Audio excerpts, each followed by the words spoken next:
What's going on, guys? Welcome back to Chasing Limits. So today's video, we're going to attempt to paint these brake calipers.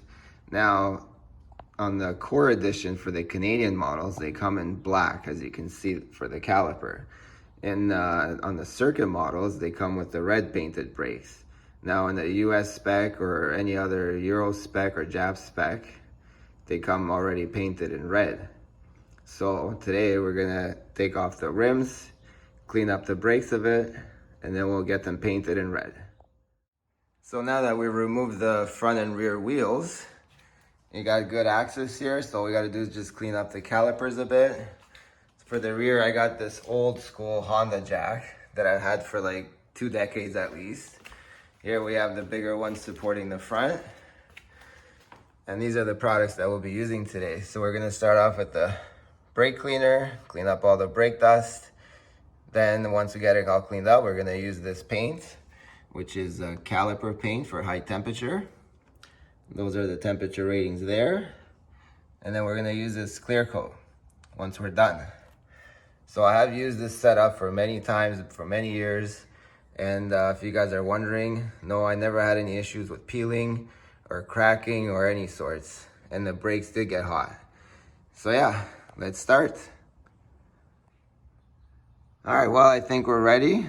So we use that green painter's tape just to get into all the little holes in here. So as you guys can see, I pretty much covered as much as I could.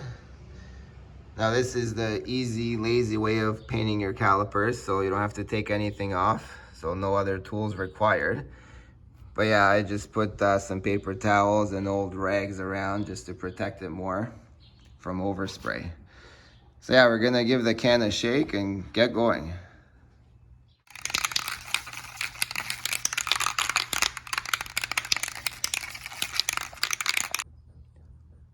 All right, so after you shake the can very well, make sure you do even strokes. Don't sit in one spot, because then it's gonna pool and it's just gonna run and not look as good.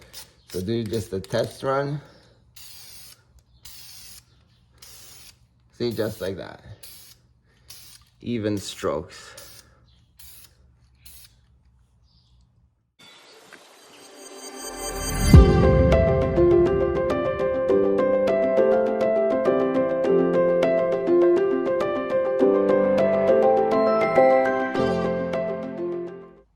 All right, so while we wait more for the front to dry, I prepped the rear.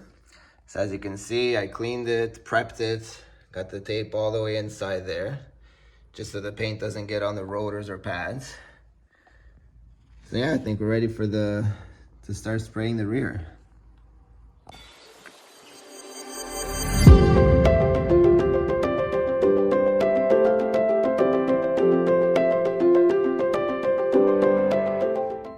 Alright guys, so now that the fronts are pretty much done and getting dry, we're gonna apply this clear coat stuff just to seal it off. So like I said before, I used this before many times. The brakes did get hot and I still had no issues. Again, no peeling, no chipping, nothing of that sort. So yeah, this is good stuff that I actually tested. All right guys, so here's a look at the finished product. So this is the fronts. As you can see, I masked the tape very well, so there's no overspray of red on the caliper, or sorry, on the brake rotor or the pads. Yeah, it came out pretty shiny. It's protected with that clear coat stuff. And as for the logo, I'm not sure if I'm gonna get the GR logo for here or something else. But yeah, we'll see. Maybe we'll just keep it clean, looking like just red. And here's the rear, all done. Again, no overspray, so it came out very clean. Very happy with the results. And time to put the wheels back on. All right guys, here's the final product. We put the wheels back on. Look how nice and shiny red they are. Much better than before. Here's the rear. Yeah, I think they turned out fantastic. So yeah, let me know what you guys think in the comments. And as always, thanks for watching, and we'll see you next time.